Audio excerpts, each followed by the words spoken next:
Hello, ladies and gentlemen. Welcome back to the Telosive Tech Twitch stream of the Thursdays. Thursday. Is this the last one of the... This might be the last stream of January. Holy crap. Congratulations, Apple, for your tremendous first January of 2021. Sounds like, if anything, the pandemic kind of helped them. I do have a video on this dropping, so I apologize. I do my best to not make the Twitch streams and the YouTube videos overlap, but occasionally it just it's a subject that I feel like could be fairly interactive and I can talk to you guys about it, but at the same time I also think it would make a cool video.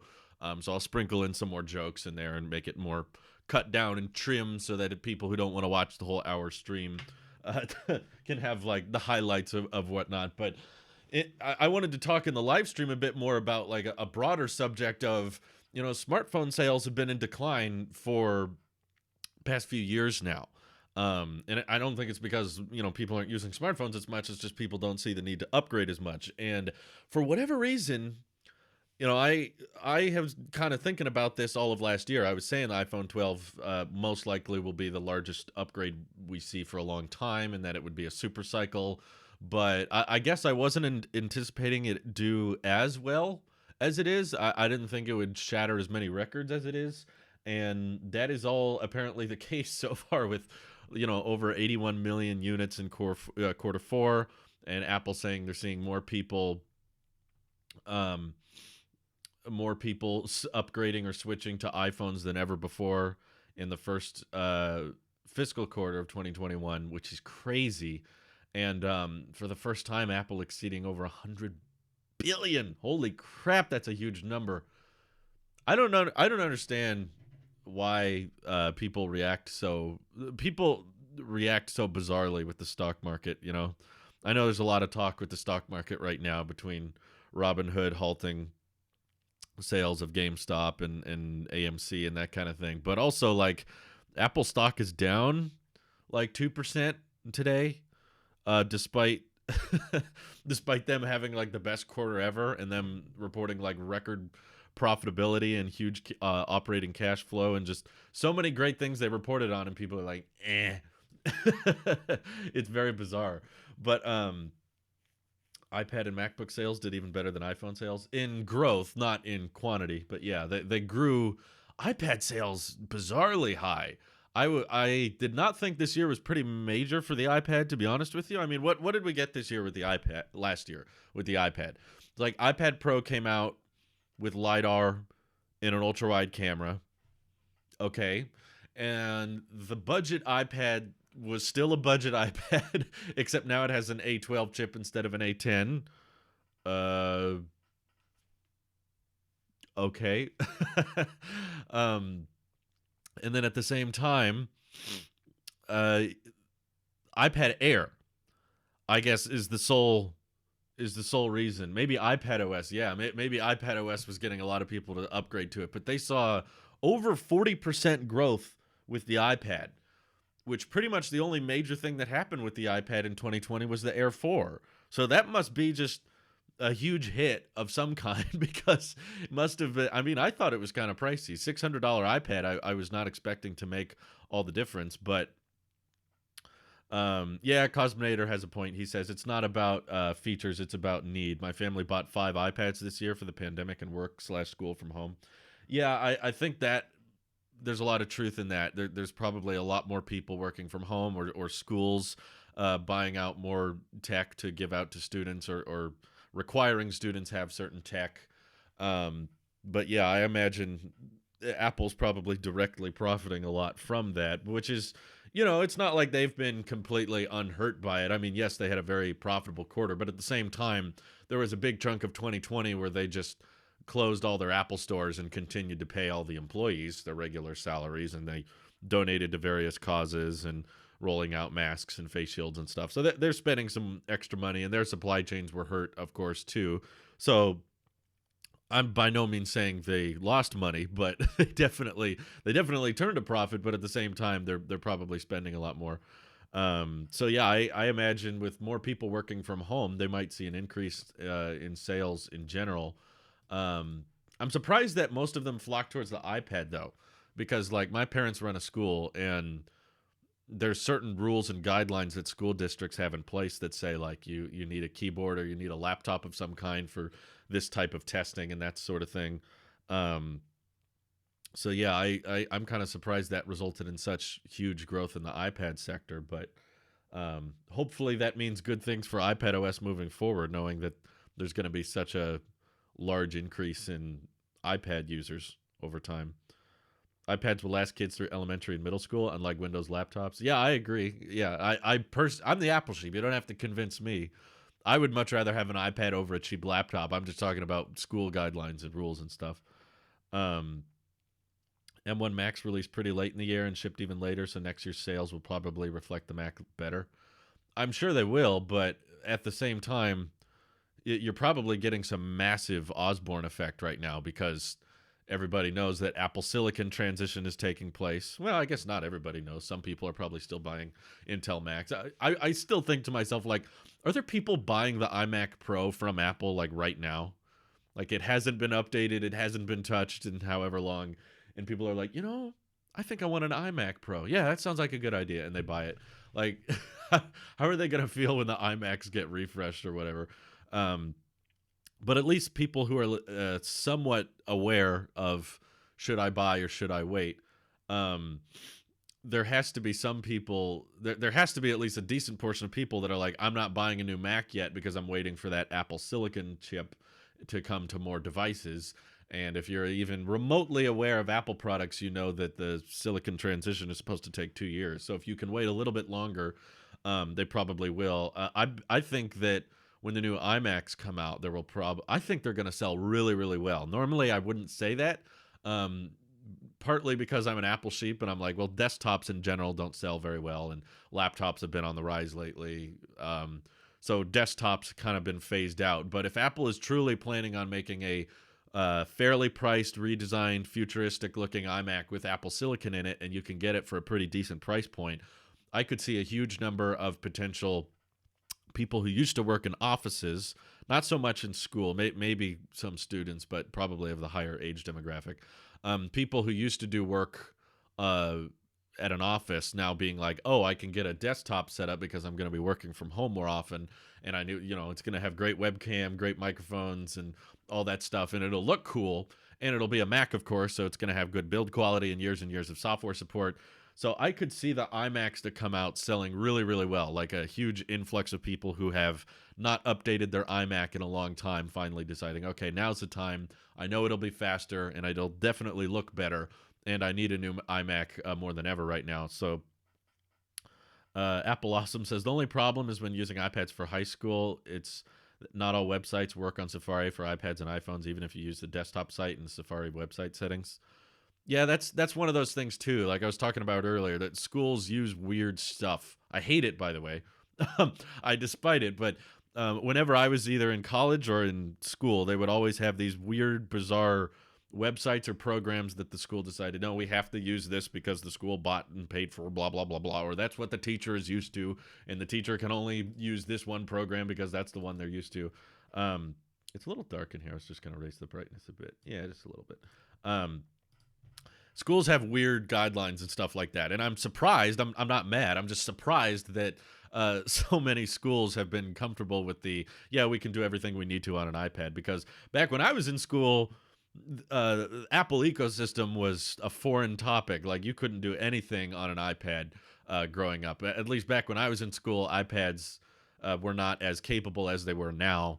And I would always have an iPad. I always had it either in Air, and I bought the first iPad Pro, and I was trying to do stuff in school. I was like, oh, can I use this or can I use this? And they were like, no, because that doesn't fit our specific guidelines. So I guess the times have changed, which I'm happy for, because, I love the iPad. And I honestly feel like the M1 chip in all these new Macs has kind of taken away a lot of the iPad thunder. At least in previous streams and stuff, I've seen a lot of people say the M1 MacBook Air has kind of killed the purpose of having an iPad Pro 2-in-1. I disagree with that. I think the iPad Pro still has a lot of advantages, but I will admit, if you're needing a new laptop for whatever reason, the Mac, with all of its software advantages and now all of its hardware advantages, does offer quite more affordable alternative, which is funny that the Mac now is the affordable alternative. Especially if you're getting a Mac for education, you can get a MacBook Air for $900, whereas if you want to get an iPad, I mean, even if you're going cheap, if you're getting the Air 4 for $600 and then you get the Magic Keyboard for $300, that's $900, and there's only going to be one USB-C port, and it's going to be an 11-inch display, which is kind of tiny. And the keyboard's going to be a lot more slimmed down, and the chip is not going to be as fast as the M1. But I still think iPads have a place, and I think that Apple needs to kind of revive a lot of iPad advantages, and I think it's mostly riding on the software. I don't think there's too many hardware drawbacks with the iPad, but there's a lot of tiny little use things where I'm like, oh, I need a Mac for that. Oh, shoot, I need a Mac for that. That keeps me from switching completely over to the iPad. Just a few programs for me, at least, like if they got OBS, like what I'm doing right now, live streaming, this could not be done on an iPad. I could do a fraction, a small piece of what this is. I mean, I could open YouTube, but YouTube doesn't even like optimize very well for the iPad. And there's a bunch of times when you're in Safari, even on the desktop site in Safari, when you're like, I want to use this feature, but because it's like, oh, you're on a tablet, switch to the app, and it'll jump you to the YouTube app, and you're like, no, I don't want that. I can't plug in external webcams that I'm aware of. Maybe you can, and I haven't figured it out, but I've never seen someone do that. But at this point, if I wanted to plug in my Cam Link and my Zoom mic here and stream directly to Twitch and be able to read the chat on top of all that, I couldn't really do this with an iPad. And same with things like Final Cut has more features and little tweak things that LumaFusion can get most of the job done, but then again, I guarantee you the iPad Pro would be slower at exporting than my iMac Pro. Despite the iMac Pro being older, still an 8-core Intel Xeon chip is going to export a little bit faster than an A12X. But that could be changing if we get our new iPad Pro in the next couple months. But I'm hoping Apple can kind of, fuel some more energy into the iPad lineup. Personally, some people I know disagree with me. I know a lot of people actually disagree with me, but I think the iPad Pro should get the M1 chip. Some people are like, no, that's for the Mac, and the iPad should get A14X or something different. But no, I literally think it would be cool if whether you bought an iPad Pro or a MacBook Air, you still got the same performance gains on both. I think that would be dope. And if you're arguing against that, just keep in mind you're literally arguing that the iPad Pro should be slower. That's all your argument is. And if you're saying it shouldn't be slower, then you're just saying I want two of the same chip just named differently. So I find that pretty hard to disagree with. It's like you're just saying, why don't we have two chips that are identical but just give them different names? I'd much rather say M1 than A14X. And yeah, I know people are saying A14X will probably be the M1 without the Thunderbolt controller. I agree, that's most likely, but still, I want that performance symmetry. I think the iPads and the MacBooks are different enough. Okay, they're running completely different operating systems, and the interaction with them is completely separate. To the point that I don't think if you're gonna have two high-powered 5-nanometer chips going into 13-inch devices, just give them the same thing. Simplicity's sake, right? Like, why do we need? We used to keep Mac Mini and MacBook chips separate, but now those are the same. We used to be like, this chip doesn't need a fan and this chip does need a fan. And now we're like, actually, the M1 doesn't need a fan sometimes, but it does other times. Chris Norton has been donating. Sorry, forgot. I got to read these. 100 bits from Chris Norton says, I have some bits. I will keep my iPhone 11 Pro for 4 years. I sold my iPad. Oh, good for you. Hope the 11 Pro ages well for you. Chris Norton says iPhones are the way forward. Yeah, they have taken huge market dominance. Apple is, at least in the fourth quarter of 2020, they took the lead in market share. So Apple's doing really, really well. Remember when we were scared the Magic Keyboard would ruin iPad OS? Yeah, and then it didn't because we weren't anticipating that Apple would completely redesign the cursor experience. I also did a video on why Apple changed my mind about mouse support on the iPad, and it was because a lot of the things I said in my videos about why I don't think the iPad should have a mouse still actually hold up, because a lot of my criticisms or a lot of my concerns with that transition was that you would be turning the iPad into a Mac and it would have the same UI as Mac OS with just a mouse, but that's not what they did. They changed the mouse. Instead of the little arrow, it's now a little dot. And they found a way to bring cursor support and touch support and merge the two. And I think that drastic redesign allowed for Apple to keep the iPad Pro as a touch dominant OS that also supports cursor. They found a way. They found a way to make it a hybrid, which is not something I considered back when I was saying don't give it the mouse, because we've all had the mouse be the same way for decades now. The mouse has pretty much been the same interaction on the Mac and on Windows for several decades. And iPadOS was the first time they actually kind of redesigned it and gave it a way of like, here's how you can do cursor and touch, in a way far better than Windows 10. Windows 10 was kind of trying to do that, but in my opinion, it was like barely any thought went into the touch interaction, and then all the thought went into the mouse interaction. Whereas iPadOS feels like very delicately balanced between the two. You can honestly use an iPad just fine, perfectly without a mouse. But if you want one, it's also kind of handy. And I think that's the best 2-in-1 you can get, personally. Apple is smart in making their wearables and side products so reliant on the iPhone to take proper advantage of them. This way, iPhone will always continue to have decent sales no matter how boring they are. I think iPhones might have decent sales, but it might not be as spread out evenly as Apple wants. I'm very curious how this is going to age, because the truth is, as great as iPhone sales are, and as well as the iPhone 12 is selling, it doesn't change the fact that people are not upgrading their iPhone as much as they used to. And the average amount of time someone holds onto their smartphone is still lengthening. It's still going from 3 to 4 to 5 years.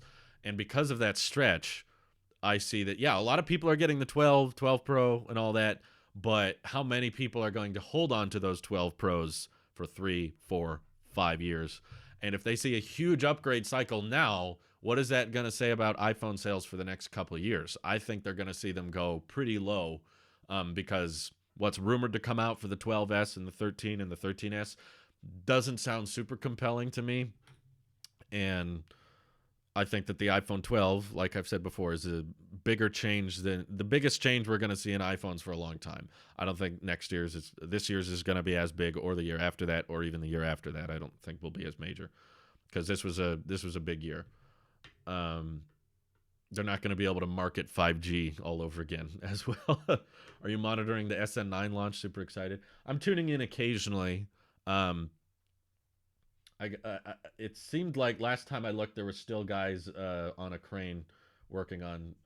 Yeah, they seem to be gone. The flaps are open, so I'll keep posted. I'll keep looking. What is it? The road's not closed yet, so yeah. I'll keep tuning in. Fun fact. We'll come back to Apple. I see your Twitch Prime, Aspen Syrup? Aspen Syrup, thank you for the Twitch Prime for 6 months. Appreciate that. And Danny Hanna 2000, thank you for the Tier 1 sub. I hope, Danny, that costs money. You don't have to do that. I encourage people to Twitch Prime because that's included with your Amazon Prime membership, so it doesn't cost you any money. But the Tier 1 sub does cost money. That's very nice of you, but completely unnecessary. Thank you. You guys are here on Twitch. We actually do plan in the future. I don't know if we're going to do it today, but we do plan on eventually doing more live reactions to Starship. And we started a Tailosive Space Twitch account today. It's never been live, but if you want to get notified when we go live, you can minimize me as you're watching me in Twitch and just look up Tailosive Space and hit follow over there. So check it out. I can't guarantee you if there will be a stream today or ever, but if there is one, you'll get notified. So yeah, I started the space account for Twitch today. It's official. If the 12S had Touch ID, I'll probably get one. Yeah, I think there's a lot of people in the tech community that could end up getting one for sure. But tech community is a bad example of the general market. Did you create a YouTube account as well? Oh, we've had one for a while now. Yeah, Tailosive Space YouTube channel has been a thing for a couple weeks, I think. I want 120 hertz, but I know that like barely anyone agrees with me on that. There's a lot of people who don't care about 120 hertz, and I'm also a tech reviewer, so I'm more inclined to upgrade because I can directly benefit my income and my job by buying the latest iPhone. But that's not most people. A lot of people I know buying iPhone 12s were upgrading from the iPhone 8 or 7 or something way back when. But yeah, we to answer your question, Cosminator, the Talos of Space podcast with Nick and DJ. Shout out to the Space Podcast. Those are going to be uploaded to the Talos of Space YouTube channel, and also I made a YouTube video on lunar tourism on the Space Channel as well. So yeah, Talos of Space is not going to be a super active channel, but it is a channel. I'm not. It's just one of many dead Talos of channels, but it's one I'm happy exists. Anyway, I would be upgrading to 12S from 8 Plus. Yeah, I knew a lot of. I have a few relatives that were still rocking the 8 Plus, and they both bought 12 Pro Maxes this year. And I was like, wow, you guys, that's quite the upgrade. Chris Norton says in the UK we don't have Twitch Prime. That's too bad. I wish you would. It's okay. Don't worry about it. Like, I'll be fine, guys. I appreciate all your support. Chris is already donating too much today. They need a little refund button right next to the donation. I wanna hit this arrow and say, like, send the money back, but they don't have one. I'm a huge fan, so a sub is no brainer. Sorry, I don't know how to spell brainer. Is brainer a word? Is there a wrong or right way to spell it? I don't know. Well, I appreciate the support, guys. Thank you very much. Simon says, I ordered my son a 12 mini. Can't wait to play with it. I might regret getting my 12 Pro. I mean, if you're outside your return window, I mean, don't live your life with regret. Just think, regret's a very counterproductive emotion. All right, like regret is pretty much the best thing you can get out of regret is forward thinking decisions. So don't like get the 12 mini and be like, oh, I shouldn't have got the 12 Pro. Just be like, well, maybe next time I won't opt for the expensive option. You know, just go straight for the, like, yeah, maybe next time. That's the better optimistic approach, I would say. If you find something that you're like, oh, this might have been a better buy, well, I'll keep that in mind in my next purchase. Maybe get the, you know, I don't feel regret if you fall in love with it, because honestly, everyone I know with the 12 mini kind of loves it. There might be some people that bought the 12 mini and decided, this is too small, I don't like it, I'm going to return it. But honestly, I haven't heard that very often. I'll be completely honest with you. I'm sure it's happened. I'm not saying it's never happened. I'm just saying as anecdotal evidence, which means, you know, from people I know and people I've seen, everyone I know who got the 12 mini fell in love with it and really, really likes it and wants to keep it for a long time. I've yet to meet that many people that were like, I tried the 12 mini, but it was too small. I couldn't get used to it, so I sent it back. And I'm sure that's happened, but haven't met anyone yet. Everyone I've shown the 12 mini to has been like, huh, that's interesting. That's kind of cool. And that's why it really, really bums me out that apparently it's not selling very well. Obviously, we didn't get any confirmation of that at the earnings call, but we did get confirmation that the 12 Pro and 12 Pro Max are selling much better, which I'm so freaking, why? I don't get it. 12 Pro Max, maybe. I get that. But the 12 Pro, I just don't. I really don't get it. I don't know. You know, in years prior, I used to make the argument that, you know, not everybody is an idiot, because that sounds like a terrible way to start a subject. You think it's overhyped? The sales are disappointing. Why would that be overhyped? I don't understand how it's overhyped if their sales are disappointing and it's not doing very well. Unafraid Seal says, I know someone that wants a 12 mini. I'll recommend it. Yeah, recommend it. If you can save your money but still get the latest iPhone with all the great A14 chip benefits and the OLED display and the squared off design, it's a great look. I love the design.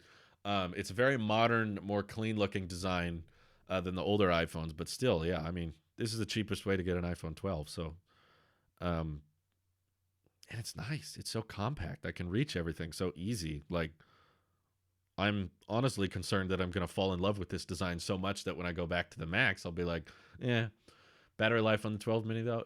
I agree with Marquez. It's manageable. You know, most people these days are close enough to a charger. Come on, you got a charger in the car. We're all at home anyway during the pandemic. You can just charge it. Sometimes you go out and you just plug it in. Man, you save yourself $100. You can spend $20 on a power bank. Come on. I don't know. Battery life is worse on the Mini, but I wouldn't say it kills it. I wouldn't say it defeats all usefulness of it. Can I have your raw video files so I can practice editing? I don't have the bandwidth to send those out to people. My raw files are too big. It would take me hours to send footage to people. Do you reckon Apple will be disappointed that the 12 mini isn't selling well, or more happy that the 12 Pro is selling well? My guess is more happy that the 12 Pro is selling well. That find out that the cheapest iPhone isn't selling very well is probably not that bad for Apple, because they're like, okay, good. We don't have to. This means what we've basically done by not letting the 12 mini sell very well and by not having that many people upgrade to it is it's resulted in Apple saying, okay, we can get away with our flagship phones costing $800+, because now it means, for the record, the regular iPhone 12 is still probably the best seller. It's just the 12 Pro and 12 Pro Max, they likely weren't anticipating to sell very well, and then they sell pretty good. But the 12 is still at the top. But that starts at, $830 technically. So they're like, okay, all of our iPhones that are selling well are over $830. That means moving forward, we can continue to charge $1,000 for iPhones. We don't have to bring the prices back down. People are comfortable spending big money if the screen is good and that kind of thing. Why people not buy the mini? Is it because of battery or display size? I think, Kyle, a good explanation I've seen is that most people in 2020 that wanted a smaller, more affordable iPhone bought the SE2, and they'd already kind of upgrade. And by the time the 12 mini came out, that demographic of people who liked the smaller, more nostalgic form factor had already kind of, because the SE apparently is selling really well. So if there were people who were still on the 5 or still on the 6 and they were looking to upgrade, and they were like, hey, I should, I want a phone that's not too big. I don't need something crazy. And then the SE came out. They're like, well, that's perfect. I'll get that. It still has the home button, which I'm used to. And it's way cheaper than the 12 mini. So they all got the SE. And by the time the 12 mini came out, that market had already been served. So kind of not as justified. I think 12 Pro is worth it if you are coming from a 10. I would say the 11 Pro is worth it if you're coming from a 10. The 11 Pro is more comfortable. The screen size is more manageable, and the battery life is longer, and the cameras are better. So, the body of the SE2 is about the size of the 11 Pro. Not really. It's a bit smaller. I don't think the body has much to do with it, more so than just an entry-level new iPhone. There's a new iPhone that's more affordable, and people who want the smaller size, the SE was pretty dang small. The 11 Pro and 10S were already the worst sellers for the past couple of years. They were not doing very well, which is why I think the 12 Pro might be selling better than Apple thought, but that might not be as good as everyone thinks it is.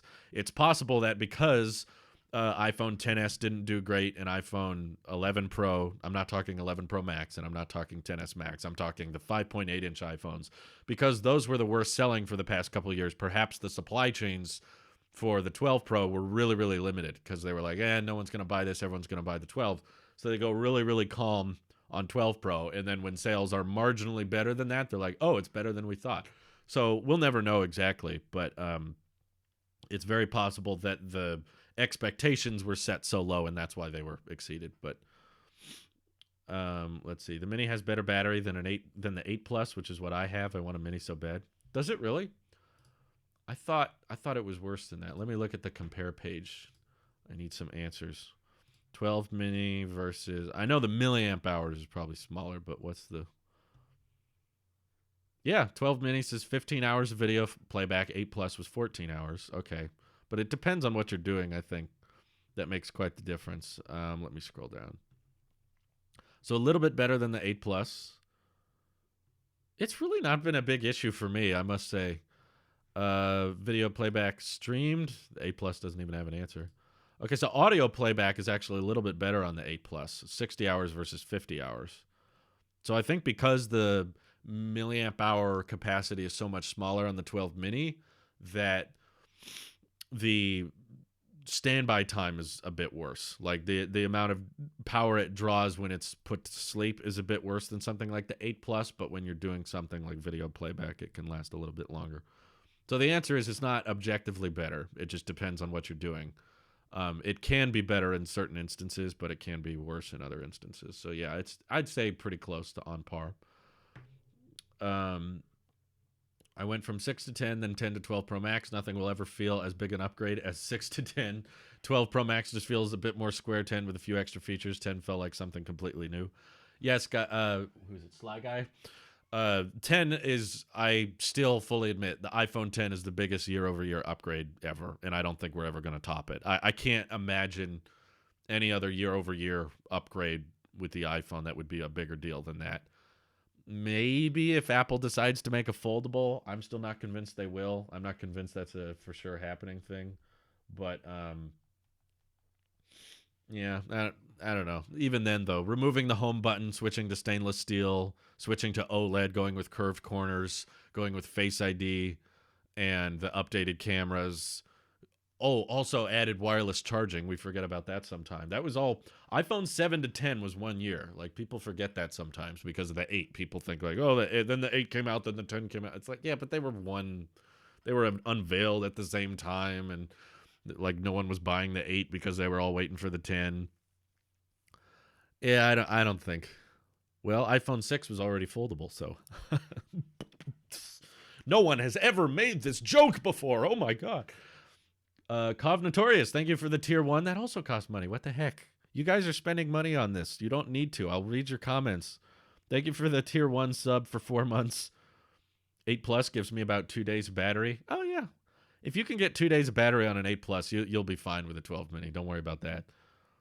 I believe that Apple might have over-manufactured too much iPhone minis, and when the sales that fine, they still had a lot of iPhone minis that weren't sold, and that might indicate poor sale when it could have just been fine, if that makes sense. No, Danny, I agree. I think that's totally possible because Apple doesn't disclose unit sales anymore. So you're completely right. I think it's very possible they thought the 12 mini was going to sell great, and then the fact that it didn't sell great, maybe just sold okay, means that they had a leftover inventory, and they were like, oh, okay, it's a little bit disappointing, but that doesn't mean it's a flop necessarily. It might not mean that the 12 mini is selling worse than the 12 Pro. It just means that the 12 Pro supply chains were not built for the demand, whereas the 12 mini supply chains were overbuilt for demand. But sales-wise, there's still plenty of evidence that the 12 mini is selling better than any Samsung phone. It's probably going to sell better than any Galaxy S21. It might be disappointing because they thought it would be better than that, but 12 Pro made up for it. Moving from my SE first gen to my 10 was just wow until my 10s battery stopped working. Oh no, that's a problem. That sucked. I loved my iPhone 10. I kept it for 2 years before upgrading. Me too. I always felt like the battery was a little weak on the 10, but yeah, that upgrade leading up to it was very exciting, especially as a content creator. That was leading up to the release of the iPhone 10 was my first it was my first year as a full-time YouTuber. So there was a lot of talk, there was a lot of coverage, and there was so many new things, and there was never an iPhone upgrade that major before. So yeah, leading up to that release, and finally, like, I didn't sleep the night it came out. I was up all night, and then I drove at like 3 a.m. to the Apple store, and I was in line with everybody at 4 a.m. in the cold rain, and it was a miserable experience, and I don't want to do it again. But iPhone 10 felt like a huge deal because it was. And I quit my day job, my only job. I quit my only job outside of YouTube in May of 2017 because that's when my YouTube channel was starting to pick up a little bit more traction. And by around April or May of 2017, I was making enough on YouTube that I could justify doing it full time. It was not a lot. For the record, in case you're curious, I think it was still under $1,000 a month. But I was still living at home at the time. My parents were charging me rent, so I was still paying rent, but I was living at home, and my expenses were a bit low at the time, so I could justify being like, okay, I think at the Mandarin Ranch I was making, I think around $800 or $900 a month, and by around April or May was when YouTube was starting to pick up around $700, $800 a month. And I was like, okay, I think I could do this full time. And if I had more time and I wasn't working at the Mandarin Ranch, I could probably increase the revenue a little bit. Thankfully, that ended up working out. A few years later, now the tech channel is dying. We're dropping subs every day. And now this is all falling apart. But that's okay because I'm having fun. And I think that's what matters at the end of the day is I can still pay all my bills. Even if YouTube crashed and burned, I make enough from Twitch and the podcast that I could still pay all my utilities. So I won't go homeless, don't worry. But I'm having fun. I was laughing quite a bit editing today's tech video, actually. So as long as I can do something that's fun, I don't really care if people leave or views go down, because there's always going to be someone growing faster than you. So I don't care. Cov Notorious is just showing my support. That's all. I didn't sub for a crazy amount of months. Still, that each month costs money, though. Still, don't worry about it.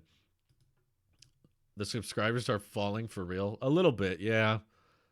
I don't know why. It's kind of weird. I'll break out the analytics if you guys are curious. Let me look.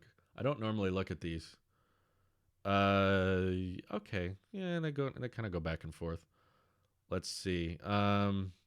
We've gained we haven't lost subscribers for an entire month, but I've gained like very little, because there are certain days in the month, like for whatever reason, January 19th, I lost 38 subscribers.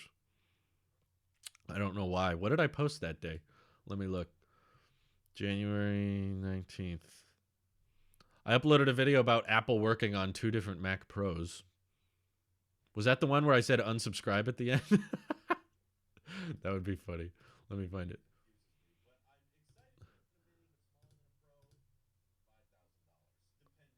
Where is it?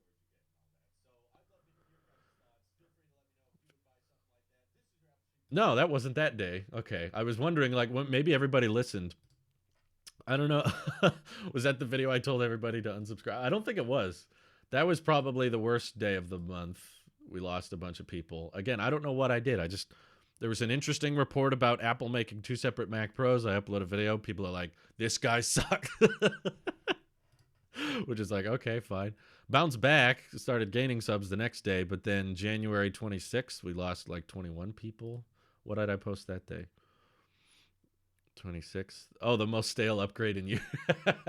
The meme titles. Yeah, I think that's what happens when... I'm kind of okay with this, though, because the tech channel, I think, has too many subscribers. I've commented on that in the first place. Maybe you were late. If you're late to a news report, people are like, I don't even want to watch this anymore. Basically, if you've been keeping up with the numbers, like the tech channel has like 239,000 subscribers, but I rarely hit that many views on a video. So that means that there's a lot of people subscribed to the channel that like aren't watching or aren't clicking. And I would not, I would not want 1 million subscribers if like I could barely get 100,000 views. And that's kind of the situation we're in right now. It's like, if the subscriber count goes up, but people don't watch, does it really matter? Like, who actually cares? If that at that point it's just a flex. It's just like a bunch of people click that button, but no one's really that interested. So I would much rather people unsubscribe if they don't find my videos entertaining or interesting, and just have a more active, smaller fan base. I would be more passionate or happy with that. So if the meme titles or the meme jokes or the comedic factor of the tech videos gets people to unsubscribe because they're like, it's not really my thing, that's fine by me, because I would rather just the people who do find that type of video entertaining or comedic, they stick around. But the people who are just there for analytics and just there for the facts and they don't want any comedy or don't want that type of comedy, then that's fine. There's plenty of other tech channels to watch that are a bit more very well researched and very analytical and just give you the numbers and just give you the specs. And I don't want to do that. If being very technical and very spec sheet reading like resulted in me getting 10 million subscribers, it'd be like, cool, I'm big, but I don't really enjoy what I'm doing, and I want to enjoy what I'm doing. That's what matters to me. So anyway, we can stop ranting about subs and YouTube channels. It's not interesting. Just wait until the new Macs and iPads start coming out. Your subscriber count is going to shoot up. Upload your video before Marquez. I'm not counting on it. I'm just hoping I can continue to make videos that make me laugh and that hopefully make you laugh. Because if I can laugh and you can laugh and I can get paid, then I say that's a pretty mutually beneficial relationship. The sub count doesn't really impact anything. There are channels with way more subs than me with way less views than me. And there's probably a lot of channels with way more subs but with a lower quality of life because they're making videos that they're not passionate about or whatever. Marquez is going to have the iMac before I do, so it's going to be kind of difficult to get a video up before that. I have an iPad 6. What should I upgrade to next? iPad 6, huh? Um I would say wait for the budget iPad. There's a decent chance that there's going to be an iPad 9 in the next 4 or 5 months or so. And if that ends up rocking a I don't know, A14 chip, yeah, why not the A14? Because when they refreshed the iPad Air 3, it had an A12, and then a little bit later they gave the A12. Well, I guess there was a lot of time in between that. It was like early 2019 to 2020. Eventually, they brought the A12 to the cheaper one, but um, processing speed probably shouldn't be your main concern with the budget iPad. I'm sure whatever you're using a budget iPad for, the A12 is probably going to cover you for what you need. But the main thing I would recommend you wait for with the iPad 9 is that you're going to get a laminated display potentially. It sounds like they're going with a thinner and lighter design, and I'm pretty confident that if they do a thinner and lighter iPad 9, there's no way they can keep the non-laminated display, and the bezels might get a little bit thinner too. If there was one report, I think, saying it would be a 10.5-inch display, so people would keep, basically keep around the old iPad Air 3 and just rebrand it as a budget iPad. So if your iPad 6 is still holding you good, Kyle, I would say wait for the iPad 9. I think that would be a pretty decent upgrade. It could be the A13, yeah. It's just usually Apple likes to skip. Like they never gave the A11 to the budget iPad either. So if they got a lot of A14 chips in circulation, you know, the bulk of the cost of the A14 chip is already spent after the research and development has been done. So they've already designed it. They're already mass producing the A14. They're putting it in all the iPad Airs. They're putting it in the iPhone 12s. So to put it in the budget iPad is really not much money to Apple. That doesn't really cost them much. It's already been developed and it's already being mass produced. So I wouldn't be shocked if they decide to skip the A13 and go straight to the A14. Probably overkill. Yes, I agree that they don't need to put an A14 in there. In fact, there have been years they've updated the iPad but kept the chip the same. So it would suck, but it's also possible that they could keep the A12 for the iPad 9 and just give it a laminated display, which people with the budget iPads don't seem to mind the non-laminated screen. But in my opinion, once you get a laminated screen, you really notice it and you appreciate it, and then you can't go back. At least in my experience. Some people can go back, but I notice it a lot. Whenever I use an iPad that's non-laminated, I'm like, ooh, it's like I can't even see the screen. It's so far away. It's so behind the glass. It's weird. Okay. Oh my God, you guys don't listen to me at all, do you? Yond T97 subbed at a tier 1 sub. Again, that costs money. You don't have to do. Thank you. I appreciate it, but thank you. Didn't have to do that. Appreciate the support though. And then a 1,000-bit donation from Chris. Holy crap. He says, I like your video. Found you in the attic. Without context, Chris, that sounded very disturbing. I found you in the attic. No, I know what you mean, though. Yeah, most people found me in the attic. Hopefully a few people can find me in the second bedroom. Whatever this is. It's not an attic. A lot of people are saying they're going to stand down from the SN9 launch, which this is the reason I don't live stream 4 hours before the road opens, because they change the schedule so much. Basically, with Starship launches, they're saying the third house, yeah. With Starship launches, it's like it could launch at any time between now and the next 3 weeks. So get ready. You know, it could launch today, and then if it doesn't launch today, it's like, oh, it'll be tomorrow. Or if it's not that day, it'll be the next day. Or if it's not that day, it'll be the next day. And they just keep pushing it. It's very picky. I don't think anything wrong with your content. I believe it's a possibility. The fact that we are slow on tech right now, and it doesn't seem like many people are interested in the S21.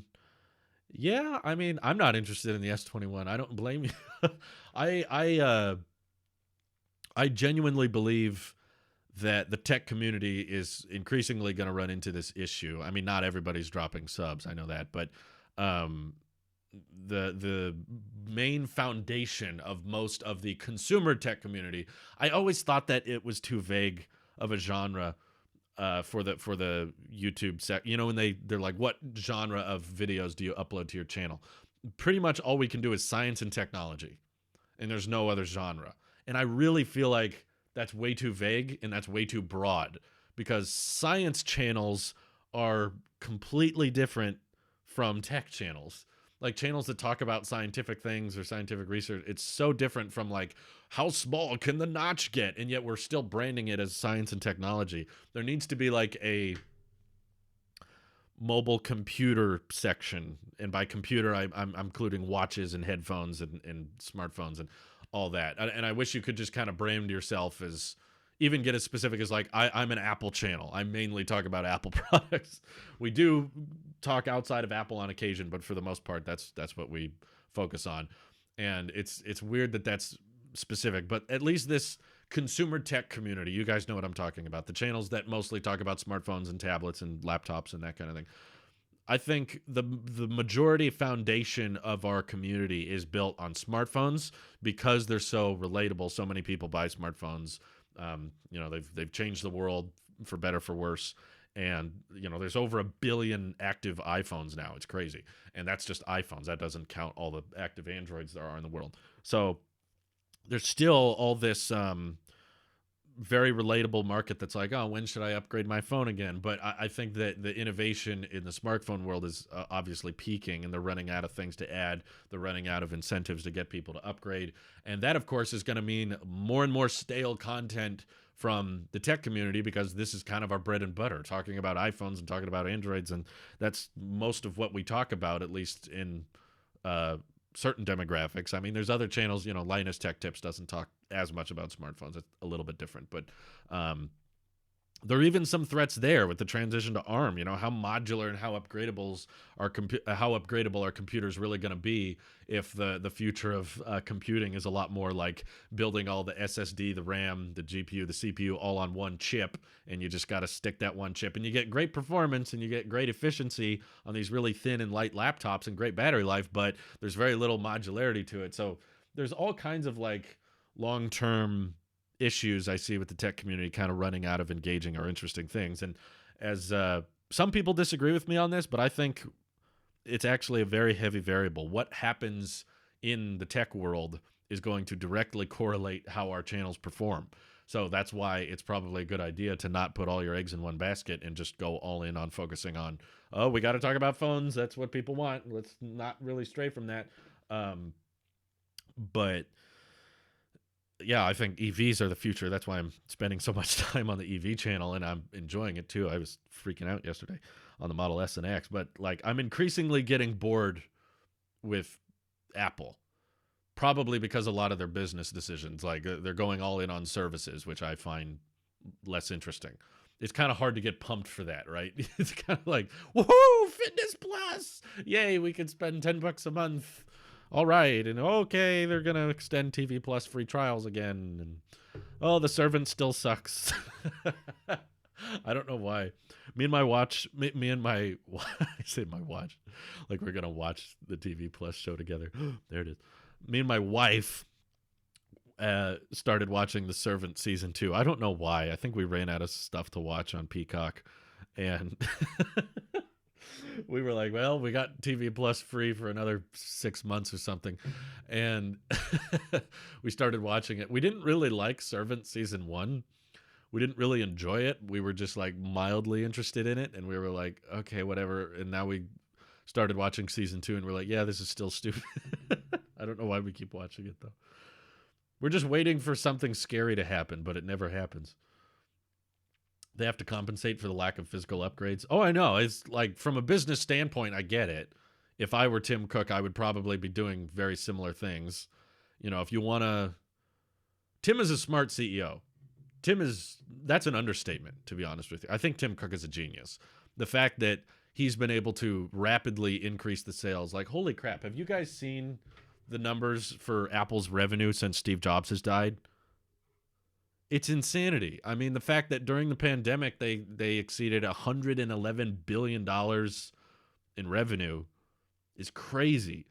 And that Apple was nowhere near that when Steve Jobs was around. And the way Tim has been able to move inventory and make profitable phones and get tons of people to upgrade, he was the perfect choice to succeed Steve, because both are important. I'm not saying Steve Jobs wasn't important for Apple, but I would say, Steve Jobs was very crucial and important for starting the company, but Tim Cook was very crucial for sustaining the company. And I genuinely wonder how Apple would do if Steve was still in charge, because honestly, Steve would make a lot of decisions that were not that great for the consumer or the company, because he was so obsessed with the product being perfect, and he didn't like much variety in lineups, and he didn't want much diversification with product categories. He wanted things very simple, but that's not always great for huge markets, because there's lots of people that like different things, and obviously once Apple started straying from that typical Steve Jobs formula, they started doing really well. So I think Tim Cook is what Apple needed to keep the company going, but Steve Jobs is what Apple needed for Apple to exist. Obviously, they needed. I don't know if I agree with that. It depends on your definition of better or more innovative. I think you can be more innovative and bad. I think there is a way to be innovative and not good. If it depends on your definition of better. If by better you mean, I think financially they'd probably be worse off if Steve was still around, and there'd probably be a lot less people with iPhones because less people would be inclined to upgrade. I mean, it's impossible to know, but Tim Cook has done a great job as CEO. But from a consumer standpoint, a business trying to figure out how to convert their product sales into service sales is not very engaging and interesting. It's not something to get as pumped for, because it's like a business decision. It's like this is what's everybody else in the world is moving towards services revenue, so that's what we're gonna do for Apple, which makes sense because you don't want the company to die off. And who knows, things could have gone horribly wrong if Apple decided to keep making iPhones a specific size and not diversify and not make cheaper iPhones and just go all in on. Because I've said for a while, like, if Steve Jobs were in charge, there would have not been an iPhone 8 or 8 Plus. There would have just been a 10, and that's it. There's like, that's the one. There's one iPhone. If you don't like our iPhone, then find something else. He didn't like variety and different options and that kind of thing. He was kind of just about like, nope, that's it. There's one. And he liked things to be a lot smaller, which Steve Jobs probably loved the 12 mini if he was here today. But I wonder who the Tim Cook will be for Tesla. Tim Cook will be for Tesla. Probably someone who's already there. Tim Cook was at Apple long before he was CEO. Yeah, there's probably wiser, more sane minds that could take over Tesla and sustain income and profitability and that kind of thing. I feel like Craig Federighi would be a good replacement if Tim's time at Apple ends. I don't know. I like Craig, but I don't know if his business background would be good for Apple. I mean, he's the head of software development, I believe. So I don't know. Keep him where he is. He would have seen the need for bigger phones. You mean don't underestimate Steve? I don't know. We can't know. There were a lot of big phones before the iPhone 5 came out, and Steve did not want to budge on that. So I don't know. He's gone. We'll never know. You can speculate all you want, but people are like, no, he would have figured that out and then done all the things that we like. It's like, you don't know. It's impossible. 2 questions iPhone related. Do you think the iPhone will adopt an always-on display? Also, do you think Apple will get rid of the charging ports sooner or later or never? Definitely not never. It's a matter of time for sure. If Apple was never planning on ditching the charge port, they would have adopted USB-C by now. The fact that they haven't adopted USB-C to me is evident that they plan on ditching it in the first place. I think I'm still pretty torn on whether or not they'll do it this year. There's a lot of rumors saying they'll at least have one, not the whole lineup. People forget that sometimes. If there's no charge port, I can't do it. Just buy the one with the charge port, okay? Relax. But there's still a lot of reports saying like at least one Pro iPhone won't have it. I don't know why you would do the smaller Pro, but not the bigger Pro. Maybe they're like, well, if you buy the big Pro, there's more space or something. I don't know. But I'd still say it's a bad idea to remove it this year from a business standpoint. As a consumer, I don't care if there's a charge port or not. Like if the next iPhone has 120 hertz and literally nothing else, it still has the A14 chip. The design is exactly the same. Notch is the same. If it just has 120 hertz and no charge port, I would buy that because I never use the charge port on my iPhone anyway. I'm all in on MagSafe with this. So I am totally fine I'm totally comfortable with not having a charge port myself, and I honestly think most people would be fine. Most people would get over it. There's a lot of people that act like, no, they can't because I use it for this one specific thing that no one does. It always drives me nuts when people think it's like the whole company is not going to make a decision based on your tiny use case. We see that in the Discord a lot.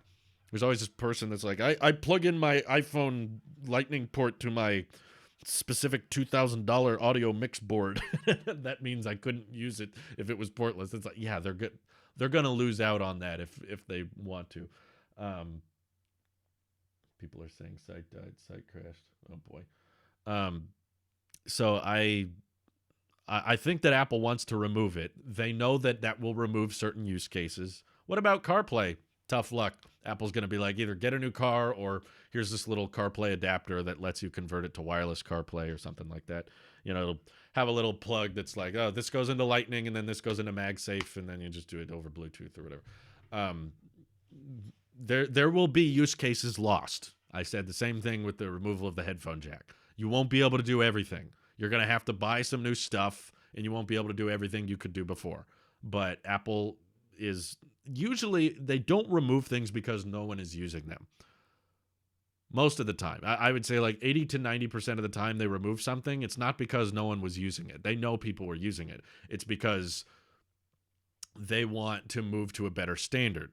You know, they didn't ditch USB-A or the SD card slot, or it's funny because they bring that back, or the HDMI port on the MacBook because they thought no one was using it. They just thought USB-C was better, and they wanted to accelerate the adoption of Thunderbolt 3, and that they did. Same with the headphone jack. They weren't thinking no one was using the headphone jack. They were just saying, it's old, we don't need it anymore, and here's a better option. We think wireless is better. It's not necessarily about... it's not necessarily about freeing up more space in the phone either. Like some people are like, well, it wouldn't even add very much battery life back. It's not about that. It's about getting people on a standard that you might not agree with the decision. That's fine. It's personal preference. Some people might think, no, they should always have a port. We should never change that. Even 50 to 100 years from now, I still think every phone should have a port on it. That's fine. You can make your predictions, but whenever Apple removes something, it's because they're like, we want to encourage adoption of a new standard. We want more people going portless. We want more MagSafe adoption. We want more Qi chargers because we think that will result in a more seamless and integrated future. You may disagree with that, but that's their thought process. It's not about get a little bit more battery life. It's like, yeah, you'll probably get an hour or two. I just think that because the 12S or 13 is not going to be very interesting and it's not going to have that many compelling reasons to upgrade to, that's probably a reason you shouldn't remove the charge port, because people are already not going to be very convinced as to why they need it. So if you're giving them drawbacks, if you're giving them negatives to upgrading, then yeah, that's probably a bad idea. But they'll do it in the next 2-3 years for sure, I'd say. I'd feel pretty confident in saying I feel pretty confident in saying in the next 3 years it'll be gone. Oh my goodness, very complex. Subscribed at a tier 1. You guys are all doing these tier 1 subs, and I'm like, don't do it, but you do it anyway. Late, but what's up, Drew? Not much. Welcome to 12-month club with very complex. I've subscribed for 12-month streak for 16 months. Holy cow, that's a long time. Apple products wouldn't have so many problems if Steve was there. Yeah, they had a lot of problems when Steve was there. And yeah, I think we forget about them in hindsight. You don't remember quality control issues decades after. You remember quality control issues more recently. But no, they still had a lot of issues.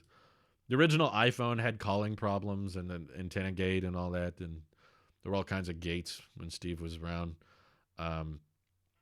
Steve was still the guy who made the Apple Cinema display not have a removable plug, so you couldn't use it with a desktop. You had to use it with a laptop. I always thought that was weird they did that.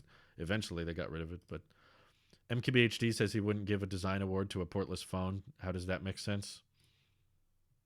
He probably wants a port really bad. I don't know. I don't get awards shows. It's like we didn't vote on these. It's just Marquez deciding, this is good looking, this is bad looking. He's welcome to do that. I'm not criticizing him for having an awards show. I'm just like, when people get upset at awards shows, that's what confuses me. I watched all of MKBHD's videos, and I watched his award show. I was like, okay, cool. You know, that's his picks. It's not like if these were audience picks, even then you probably shouldn't get upset. It's like, okay, a lot of people like that design.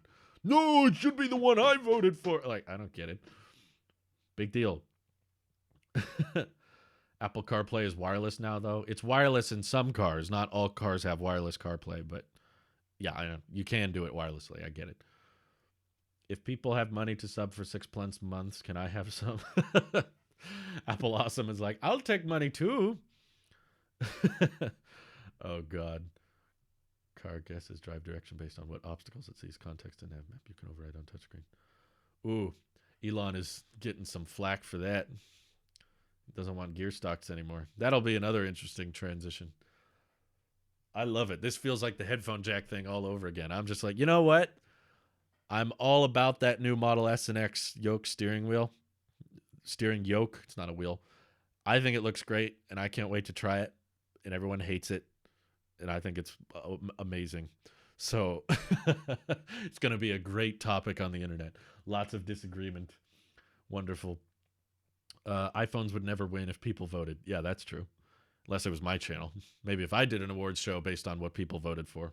I was like, so, Apple Sheep audience, which phone is the best this year? iPhone or Surface Duo? Let's see what the rules. Let's see the results. 90% Surface Duo. Yep. Do your own design award if you disagree. Yeah. Is it legal though?